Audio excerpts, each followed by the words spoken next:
Hi, എല്ലാവർക്കും dazzling world of റെസിപ്പീസിലേക്ക് സ്വാഗതം. ആദ്യമായിട്ടാണ് ഈ ചാനൽ കാണുമെങ്കിൽ താഴെ കാണുന്ന സബ്സ്ക്രൈബ് ബട്ടൺ ഒന്ന് പ്രസ് ചെയ്യണേ. ഇന്ന് നമ്മൾ വന്നിട്ടുള്ളത് നല്ല എരിവും പുളിയൊക്കെ ഉള്ള ഒരു നാടൻ കറിയായിട്ടാണ്. വെണ്ടയ്ക്ക ഒഴിച്ച് കറി. നമ്മൾ സാധാരണ കഴിക്കണ വെണ്ടയ്ക്ക കറിയിൽ നിന്ന് കുറച്ച് വ്യത്യസ്തമാണ് ഈ കറി. അതേപോലെ തന്നെ നമ്മൾ തേങ്ങയൊന്നും അരച്ച് ചേർക്കുന്ന ഒന്നുമില്ല. അപ്പോൾ നമുക്ക് ഈ കറി എങ്ങനെ ഉണ്ടാക്കണേന്ന് നോക്കാം.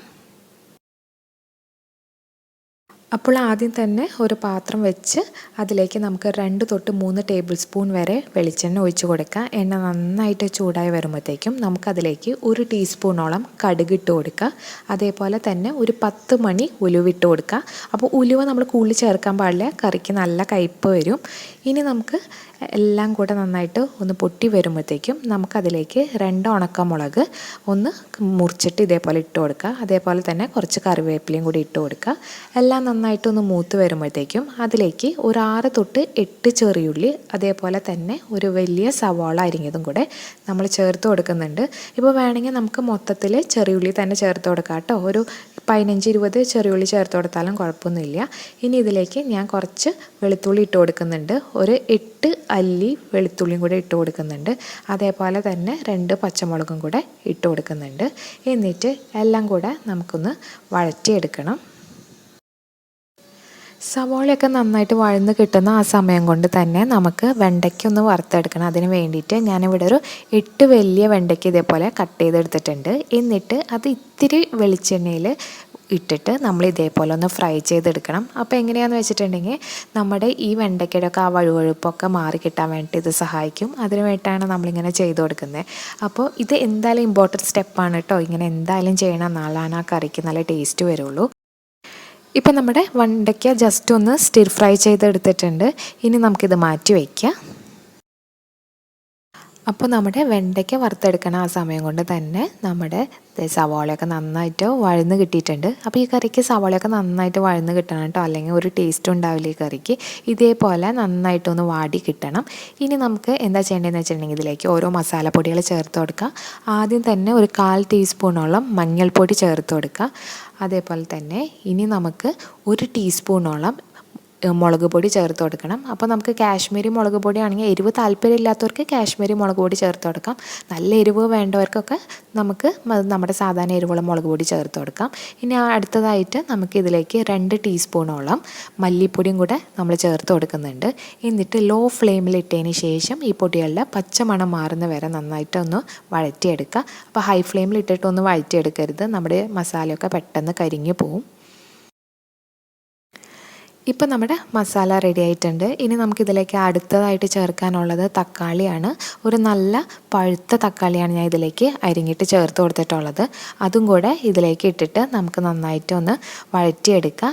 അപ്പോൾ നമുക്ക് ഒരു മീഡിയം ഫ്ലെയിമിൽ ഇട്ടിട്ട് ഇതൊന്ന് മൂടി വെച്ച് കൊടുക്കുക. തക്കാളി നല്ല സോഫ്റ്റായി കിട്ടാൻ വേണ്ടിയിട്ട് നമ്മളങ്ങനെ ചെയ്യുന്നത്. ഇപ്പോൾ നമ്മുടെ തക്കാളിയൊക്കെ ഒന്ന് സോഫ്റ്റായി കിട്ടിയിട്ടുണ്ട്. ഇനി നമുക്ക് എന്താ ചെയ്യേണ്ടതെന്ന് വെച്ചിട്ടുണ്ടെങ്കിൽ നമ്മുടെ തവി കൊണ്ട് തന്നെ ഇങ്ങനെ നന്നായിട്ടൊന്ന് ഉടച്ചു കൊടുക്കുക. അപ്പോൾ ഇങ്ങനെ തന്നെ ഇങ്ങനെ കാണിച്ചാൽ തന്നെ പെട്ടെന്ന് നന്നായിട്ട് ഉടങ്ങി നമ്മുടെ മസാലയായിട്ട് കൂടി ചേർന്ന് കിട്ടും. അപ്പോൾ നമ്മുടെ മസാല ഇവിടെ റെഡി ആയിട്ടുണ്ട്. ഇനി അടുത്തതായിട്ട് നമ്മൾ നേരത്തെ വറുത്ത് വെച്ചിട്ടുള്ള വെണ്ടയ്ക്കും കൂടെ നമുക്കിതിലേക്ക് ചേർത്ത് കൊടുക്കാം. എന്നിട്ട് എല്ലാം കൂടെ ജസ്റ്റ് ഒന്ന് യോജിപ്പിച്ചെടുക്കുക. നമ്മൾ ഇതുവരെ കറിയിൽ ഉപ്പൊന്നും ചേർത്ത് കൊടുത്തിട്ടില്ല. അതുകൊണ്ട് തന്നെ കറിക്ക് അത്യാവശ്യമായിട്ടുള്ള ഉപ്പ് ഇപ്പോൾ ചേർത്ത് കൊടുക്കുക. കുറച്ച് മാത്രം ഇപ്പോൾ ചേർത്താൽ മതി, ബാക്കി നമുക്ക് ലാസ്റ്റായാലും ചേർത്ത് കൊടുത്താൽ മതി. ഇനി അടുത്തതായിട്ട് നമുക്ക് വേണ്ടത് വാളംപുളി കുതിർത്ത വെള്ളമാണ്. അതായത് ഒരു ചെറുനാരങ്ങ വലിപ്പത്തിലുള്ള വാളംപുളി എടുത്തിട്ട് ഞാൻ ഒരു കപ്പോളം വെള്ളത്തിൽ 15 മിനിറ്റോളം കുതിർക്കാൻ വേണ്ടി വെച്ചിട്ടുണ്ടായിരുന്നു. എന്നിട്ട് ആ പുളിയൊക്കെ എടുത്ത് തിരുമ്മി ആ പുളിയൊക്കെ എടുത്ത് കളഞ്ഞിട്ടുണ്ടായിരുന്നു. ആ വാളംപുളിയുടെ വെള്ളമാണ് നമ്മളിതിലേക്ക് ചേർത്ത് കൊടുക്കേണ്ടത്. ഇനി നമുക്ക് എല്ലാം കൂടെ നന്നായിട്ടൊന്ന് യോജിപ്പിച്ചെടുക്കുക. അതിൻ്റെ കൂട്ടത്തിൽ തന്നെ ഞാനിവിടെ ഒരു 1/2 കപ്പോളം വെള്ളം കൂടെ ചേർത്ത് കൊടുത്തിട്ടുണ്ട് കേട്ടോ, നമുക്ക് ഗ്രേവിക്ക് വേണ്ടിയിട്ട്. എന്നിട്ട് എല്ലാം കൂടെ മിക്സ് ചെയ്തെടുത്തിട്ട് നമുക്ക് ഇത് അടച്ചു വെച്ചിട്ട് ഒരു 5 മിനിറ്റോളം കുക്ക് ചെയ്യുക.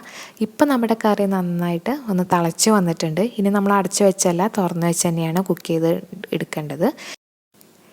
എനിക്കിവിടെ കറിയുടെ ഉപ്പ് കുറച്ച് കുറവായതുകൊണ്ട് തന്നെ ഞാൻ കുറച്ചും കൂടെ ചേർത്ത് കൊടുക്കുന്നുണ്ട് കേട്ടോ. ഇനി നമുക്കിത് തുറന്ന് വെച്ച് ഒന്ന് കുക്ക് ചെയ്ത് നന്നായിട്ട് തിളച്ച് ആ കറിയുടെ ടേസ്റ്റ് ശരിക്കും വരണം. അതുവരെ നമുക്കൊന്ന് വെയിറ്റ് ചെയ്യണം കേട്ടോ. അല്ലാതെ പെട്ടെന്ന് തിളയ്ക്കുമ്പോഴത്തേക്കും നമുക്ക് ഫ്ലെയിം ഓഫ് ചെയ്ത് ഈ കറി എടുക്കരുത്. അപ്പോൾ ആ പുളിയിൽ ഒക്കെ കിടന്ന് നന്നായിട്ട് നമ്മുടെ ഈ കറി വെവണം. അപ്പോൾ അതിന് വേണ്ടി നമുക്കൊന്ന് ചെറുതായിട്ട് ഇങ്ങനെ ഇതേപോലെ തന്നെ ഒരു മീഡിയം ഫ്ലെയിമിലിട്ടിട്ട് ഒന്ന് തിളപ്പിച്ചുകൊണ്ടിരിക്കുക.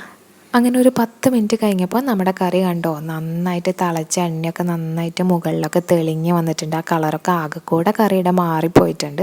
ഈ ഒരു പരുവത്തിലായി കിട്ടണം.